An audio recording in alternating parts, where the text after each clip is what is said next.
Hello everyone. आज की इस क्लास में सोशियोलॉजी के इम्पोर्टेंट क्वेश्चंस को सॉल्व करने वाले हैं एंड ये रिवीजन क्लास है। इससे पहले इन प्रश्नों को कराया जा चुका है। क्लास शुरू हो इससे पहले आप सभी इस वीडियो को ज़्यादा से ज़्यादा लोगों के साथ शेयर जरूर कर दीजिए। समाजशास्त्र से संबंधित सभी परीक्षाओं के लिए प्रैक्टिस सेट एंड सोशियोलॉजी के नोट्स प्रोवाइड कराए जा रहे हैं पीडीएफ फॉर्मेट में। इससे जुड़े हुए कोई भी जानकारी चाहते हैं तो दिए गए व्हाट्सएप नंबर पर पूछ सकते हैं आप मैसेज करके।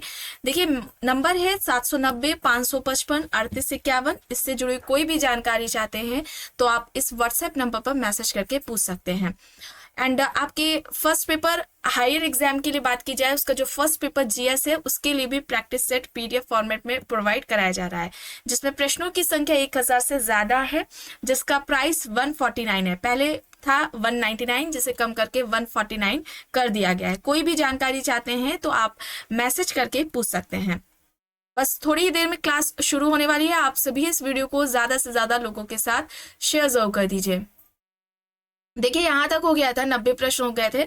ये रिवीजन क्लास है, ठीक है। इन प्रश्नों को पहले कुछ क्लासेस अभी इधर हुई थी, नए प्रश्नों के संकलन के नाम से सीरीज चली थी, उसमें उन प्रश्नों को कराया गया था, वही ये यहाँ पर प्रश्न कराए जा रहे हैं, ठीक है। ये रिवीजन क्लास है। देखिए प्रश्न है, समाज विज्ञान में संघर्ष की अवधारणा के प्रतिपादन में निम्न में से इनमें से किसने योगदान दिया है। संघर्ष की अवधारणा से कौन संबंधित है, किसने किसने कॉन्फ्लिक्ट की बात की थी। देखिए कोजर है, जॉर्ज सिमेल है, मेलानोव्स्की है, डेरेनड्रॉफ है एंड कार्ल मार्क्स यहाँ पर दिए हैं। तो देखिए कोजर ने बात की थी, जॉर्ज सिमेल ने भी बात की है संघर्ष की, और इसके अलावा डेरेनड्रॉफ और कार्ल मार्क्स हो जाएंगे, मेलानोव्स्की नहीं होंगे। यहाँ पर क्या होगा, ऑप्शन सी हो जाएगा।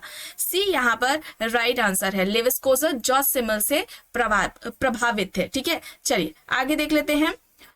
प्रश्न है, नगरीय सामाजिक जीवन की अवैतिकता जैसी सुस्पष्ट विशिष्टताओं को निर्दिष्ट करने हेतु लुईस वर्थ द्वारा प्रयुक्त अवधारणा इनमें से कौन सी है। नगरीय पारिस्थितिकीय, नगरीय नवीकरण, नगरीय पुनर्चक्रण, नगरीयता यहाँ पर विकल्प है।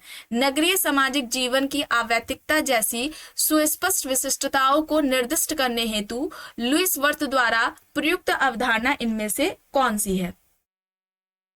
यहाँ पर सही क्या होगा, यहाँ पर सही होगा नगरीयता। नगरीयता होगा विकल्प डी, यहाँ पर राइट आंसर हो जाएगा, ठीक है। ऑप्शन डी यहाँ पर सही है। प्रश्न है, निम्न में से कौन प्रकृतिवाद से संबंधित है। Max Muller, Tylor, R Marett, Malinowski यहाँ पर विकल्प है। प्रकृतिवाद से कौन संबंधित है, धर्म की उत्पत्ति का, ठीक है। धर्म की उत्पत्ति का प्रकृतिवाद का सिद्धांत मैक्स मूलर द्वारा दिया गया था। यहाँ पर ऑप्शन ए हो जाएगा सही। प्रश्न है, अब हम जनजाति काल में रह रहे हैं या किसका कथन है। अब हम जनजाति काल में रह रहे हैं या किसका कहना है। R Reader, G Davy, M Maffesoli या फिर सी बैरोन। सही क्या हो जाएगा, अब हम जनजाति काल में रह रहे हैं या कथन किसका है। यहां पर हो जाएगा एम मैफेसोली, ठीक है। एम मैफेसोली हो जाएगा, सी यहां पर सही हो जाएगा। प्रश्न है, निम्न में से किसने अस्थिर परिवार शब्द का प्रयोग किया है। C H कूले, लिप्ले, George Simmel, F angels यहाँ पर है। अस्थिर परिवार शब्द का प्रयोग किसके द्वारा किया गया था। यहाँ पर लिप्ले हो जाएगा, ठीक है, लिप्ले हो जाएगा। ऑप्शन बी यहाँ पर सही हो जाएगा। तना परिवार की बात किसने की थी, लिप्ले ने की थी। चलिए आगे देख लेते हैं प्रश्न है, सी लेवी स्ट्रॉस के निम्न कृतियों का सही कालानुक्रम में लगाना है इसे। तो यहां पर ऑप्शन बी हो जाएगा, ठीक है। पहले the elementary structure of kinship, फिर structural anthropology, the savage mind और introduction to the science of methodology हो जाएगा, ठीक है, मैथोलॉजी हो जाएगा। यहां पर बी हो जाएगा सही। प्रश्न है, किसका मत है कि प्रत्येक समाज प्रभेदक जीवन शैली युक्त समूहों और स्तरों में विभाजित होता है। Karl Marx, Emmanuel Durkheim, Max Weber, Veblen यहाँ पर दिया गया है। इनमें से किसका कहना है कि प्रत्येक समाज प्रभेदक जीवन शैली युक्त समूहों और स्तरों में विभाजित होता है। यहां पर सही उत्तर हो जाएगा Max Weber. Max Weber option C यहां पर राइट आंसर हो जाएगा, ठीक है। मैक्स वेबर यहां पर सही है। प्रश्न है, जिस प्रकार आधुनिकीकरण ने समाज की सामंतवादी व्यवस्था को विघटित किया है, उसी प्रकार आज आधुनिकीकरण औद्योगिक समाज को विघटित कर रहा है और एक अलग प्रकार की आधुनिकता का जन्म हो रहा है। यह कथन किसका है? जिगमंड बॉमेन, एंथोनी गिडेंस, उल्रिच बेक, बोडिलार्ड यहाँ पर विकल्प दिए हैं। ठीक है, जिस प्रकार आधुनिकीकरण ने समाज की सामंतवादी व्यवस्था को विघटित किया, उसी तरह से आज आधुनिकीकरण औद्योगिक समाज को विघटित कर रहा है और एक अलग प्रकार की आधुनिकता का जन्म हो रहा है। यह कथन किसका है? यह किसका कहना था? उल्रिच बेक का कहना था। यहाँ पर ऑप्शन सी हो जाएगा सही। उल्रिच बेक यहाँ पर राइट है। ठीक है, सी यहाँ पर सही होगा। प्रश्न है, परिवार पुरुष आधिपत्य और ईर्ष्या तथा संपत्ति में वृद्धि एवं संपत्ति बोध का परिणाम था। यह किसका कहना है? Lewis Morgan, Westermarck, R Levy, P N Prabhu यहाँ पर विकल्प है।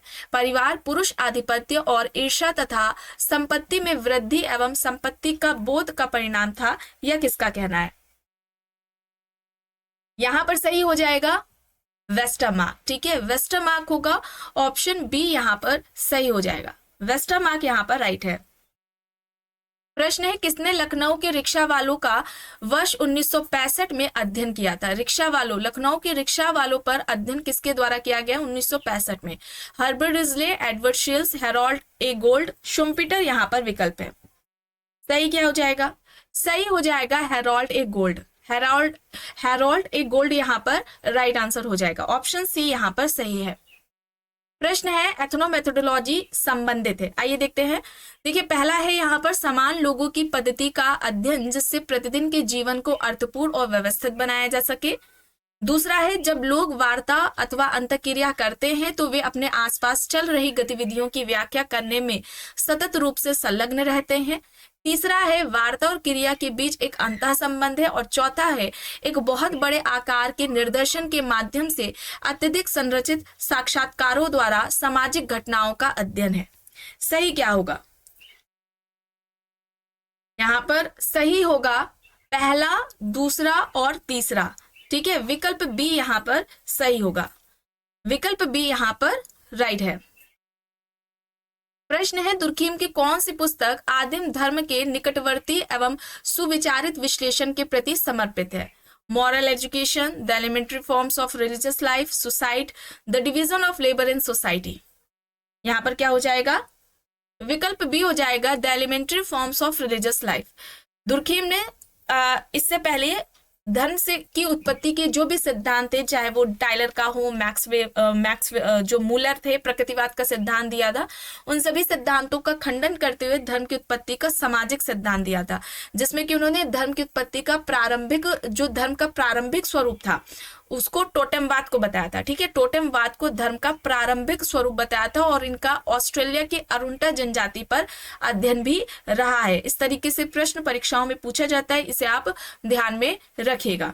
चलिए आगे देख लेते हैं। प्रश्न है, सौराष्ट्र के एक कस्बे महुआ में परिवार के अध्ययन से निम्न में से कौन संबंधित है? IP Desai, M Shah, Iravati Karve, Mandelbaum यहाँ पर विकल्प दिया गया है। सौराष्ट्र के कस्बे महुआ में परिवार के अध्ययन से इनमें से कौन संबंधित है? यहाँ पर आईपी देसाई हो जाएंगे। ठीक है, महुआ पर अध्ययन कौन किसका था?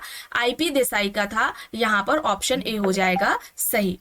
चलिए आगे देखते हैं। प्रश्न है, दुर्खीम की कृतियों का सही कालानुक्रम में लगाना है। तो हम बात करें the division of labour in society की, जो कि 1893 में आई थी। ठीक है, the division of labour in society 1893 में आई थी। सबसे पहले सामाजिक श्रम विभाजन की बात की जाए तो दुर्खीम द्वारा की गई थी। फिर उसके बाद the rules of sociological method I थी, 1895 में आई थी। फिर आती है suicide a study in sociology, ये कब आती है? 1897 में आती है। और बचती है the elementary forms of religious life, जो कि आई थी 1912 में। ठीक है, 1912 में। यहाँ पर क्या हो जाएगा? विकल्प हो जाएगा बी सही। ठीक है, विकल्प बी सही हो जाएगा यहाँ पर राइट आंसर। चलिए आगे देख लेते हैं। प्रश्न है, निम्न में से किन्होंने आधुनिक संगठनों के संदर्भ में शक्ति विचारधारा और विमर्श के मध्य अंतर स्थापित किया है?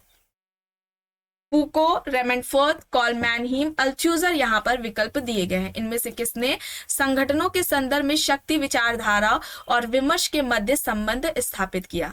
यहाँ पर फूको होगा सही। ठीक है, फूको हो जाएगा, ऑप्शन ए यहाँ पर राइट आंसर हो जाएगा। प्रश्न है, द सब्जेक्शन ऑफ वेमेन नामक पुस्तक के रचयिता कौन है?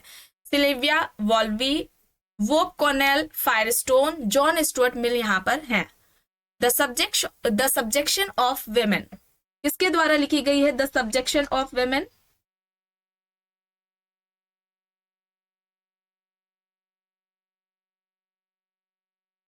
जॉन स्टुअर्ट मिल की है ये पुस्तक, और ये कब आती है? 1869 में आती है। ठीक है, 1869 में आती है। अ सिस्टम ऑफ लॉजिक करके भी इनकी पुस्तक है, जॉन स्टुअर्ट मिल की।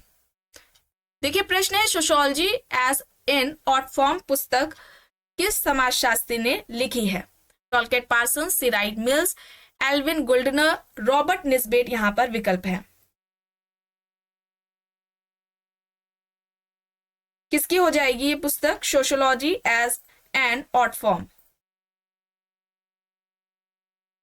रॉबर्ट निस्बेट की। ठीक है, रॉबर्ट निस्बेट की होगी। और एक इनकी इंपॉर्टेंट बुक है, अक्सर एग्जाम्स में पूछी जाती है, the sociological tradition. The sociological tradition एक इनकी पुस्तक है, ये भी परीक्षाओं में पूछी जाती है, इसे भी आप याद में रखेंगे। चलिए आगे देखते हैं। प्रश्न है, निम्न में से किन्होंने जनसंचार माध्यम के अध्ययन में वैश्विक गांव यानी कि ग्लोबल विलेज के सिद्धांत का परिचय कराया? ग्लोबल विलेज का कॉन्सेप्ट किसका था? मॉर्क्यूस, मैक्लेलन, मैक्लुहन, मिलीबैंड यहाँ पर विकल्प है। ग्लोबल विलेज का कॉन्सेप्ट किसका था? मैक्लुहन का था। ठीक है, यहाँ पर सी हो जाएगा सही। प्रश्न है, निम्न में से किसका तर्क है कि धर्म का प्रमुख कार्य समाज में व्यवस्था बनाए रखना है? Ferdinand Tonnies, Herbert Spencer, Max Weber, Emile Durkheim यहाँ पर विकल्प दिए गए। इनमें से किसका तर्क है कि धर्म का मुख्य कार्य समाज में व्यवस्था बनाए रखना है? एमाइल दुर्खीम का। ठीक है, एमाइल दुर्खीम का, यहाँ पर डी हो जाएगा सही। प्रश्न है, निम्न में से किन समाजशास्त्रियों ने परिवार की विवेचना प्रकार्यात्मक परिप्रेक्ष्य में की? जॉर्ज पीटर मर्डॉक, टॉलकेट पार्सन्स, शेरी बी ऑर्टनर, नॉर्मन डब्ल्यू बेल यहाँ पर विकल्प दिए गए हैं। इनमें से किसने परिवार की विवेचना प्रकार्यात्मक परिप्रेक्ष्य में की है? मर्डॉक ने, पार्सन्स ने और नॉर्मन डब्ल्यू बेल ने की है। यहाँ पर सी हो जाएगा सही। ठीक है, सी यहाँ पर राइट आंसर हो जाएगा। नॉर्मन डब्ल्यू बेल भी हैं। चलिए आगे देखते हैं। प्रश्न है, आधुनिकता की परिभाषा देने के क्रम में एंथोनी गिडिंस ने निम्न में से किस मूलभूत संस्था की चर्चा नहीं की है? पूंजीवाद, सैन्य शक्ति, शिक्षा और उद्योगवाद यहाँ पर दिया है विकल्प। तो किसकी बात एंथोनी गिडिंस ने नहीं की थी? आधुनिकता के संदर्भ में शिक्षा की बात नहीं की थी, एजुकेशन की बात नहीं की थी। यहाँ पर सी हो जाएगा सही। प्रश्न है, किनके समाजशास्त्र ने सामाजिक अंतरग्रस्तता के प्रकार के रूप में विचारों के अध्ययन की विधि की रूपरेखा प्रस्तुत की थी? कॉलमैनहीम, कार्ल मार्क्स, कार्ल पियर्सन, गुनाह मिडॉल यहाँ पर विकल्प दिए हैं। यहाँ पर सही हो जाएगा कॉलमैनहीम। ठीक है, कॉलमैनहीम हो जाएगा, ऑप्शन ए यहाँ पर राइट आंसर हो जाएगा। प्रश्न है, उत्पादन की प्रणाली की चर्चा के निम्न में से किसने मालिक, किसान और मजदूर के रूप में खेतीहर वर्ग को चिन्हित किया है? PC Joshi, AR Desai, Daniel थाना, आनंद चक्रवर्ती। क्या हो जाएगा? मालिक, किसान और मजदूर के रूप में खेतीहर वर्ग को चिन्हित किसने किया है उत्पादन की प्रणाली की चर्चा में?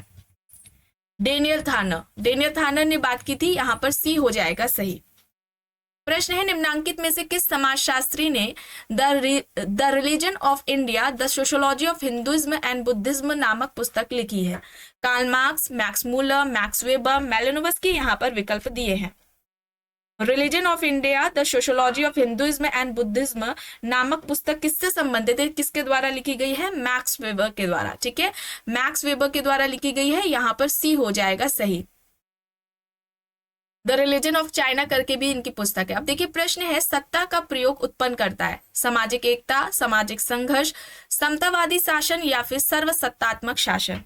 सत्ता का प्रयोग सामाजिक संघर्ष उत्पन्न करता है। यहाँ पर बी हो जाएगा सही। ऑप्शन बी यहाँ पर राइट होगा। प्रश्न है, उस प्रक्रिया को किस रूप में जाना जाता है जिसके माध्यम से सामाजिक जीवन के विभिन्न क्षेत्रों पर धर्म का प्रभाव क्रमिक रूप से शिथिल होता जाता है? विभेदीकरण, सह संस्कृतिकरण या सजातीयकरण या फिर धर्मनिरपेक्षीकरण? उस प्रक्रिया को किस रूप में जाना जाता है जिसके माध्यम से सामाजिक जीवन के विभिन्न क्षेत्रों पर धर्म का प्रभाव क्रमिक रूप से शिथिल होता जाता है? उसे हम क्या कहेंगे? धर्मनिरपेक्षीकरण कहेंगे। विकल्प डी यहाँ पर सही हो जाएगा, धर्मनिरपेक्षीकरण। प्रश्न है, वर्ष 1939 में प्रमुख नगरों के उद्भव के संभावित कारणों को निम्न में से किसने वर्णित किया? Louis Wirth, Ralph Linton, Mark Jefferson या फिर आशीष बोस? सही क्या होगा? 1939 में प्रमुख नगरों के उद्भव के संभावित कारणों को इनमें से किसने वर्णित किया? यहाँ पर क्या होगा? मार्क जेफरसन होगा, मार्क जेफरसन होगा, सी यहाँ पर सही हो जाएगा। प्रश्न है, किसने संस्था को सांस्कृतिक व्यवस्था की इकाई मानी? संस्था को सांस्कृतिक व्यवस्था की इकाई किसने कहा? Sumner, Ghislaine and Ghislaine, मैकएवर page, Charles कूले यहाँ पर विकल्प है। संस्था सांस्कृतिक व्यवस्था की एक इकाई है, किसका कहना है? गिलेन एंड गिलेन का। गिलेन एंड गिलेन की सांस्कृतिक समाजशास्त्र पुस्तक है, कल्चरल सोशियोलॉजी है गिलेन एंड गिलेन की पुस्तक, इसे भी ध्यान रखिएगा। चलिए अब यहाँ पर देखिए, प्रश्न है, किसने पुरुषार्थ को आश्रम व्यवस्था का मानसिक नैतिक आधार माना? के.एम. कपाड़िया, पी.एन. प्रभु, आई.पी. देसाई या फिर डॉक्टर एस.सी. दुबे? इनमें से किसने पुरुषार्थ को आश्रम व्यवस्था का मानसिक नैतिक आधार माना है? किसने माना? Doctor P N. प्रभु। ठीक है, डॉक्टर पी.एन. प्रभु यहाँ पर सही होगा, ऑप्शन बी यहाँ पर राइट हो जाएगा। आखिरी प्रश्न है, हम जो कुछ करते हैं, सोचते हैं, भाषा के रूप में कहते हैं, विरासत के रूप में अपने पास रखते हैं, हमारी संस्कृति कहलाती है। और इस तरीके से संस्कृति को किसने परिभाषित किया है?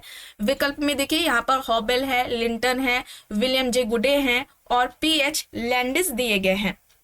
सही यहाँ पर होगा विलियम जे गुडे। ठीक है, विलियम जे गुडे होगा, विकल्प सी यहाँ पर राइट हो जाएगा। तो आज की इस क्लास में बस इतना ही। आई होप ये आपको पसंद आई होगी। अगर पसंद आई है तो प्लीज लाइक करिएगा, कमेंट करके जरूर बताइएगा। चैनल पर अगर आप नए हैं तो चैनल को भी जरूर सब्सक्राइब कर लीजिएगा एंड इस वीडियो को जितना हो सके ज्यादा से ज्यादा लोगों के साथ शेयर भी जरूर करिएगा।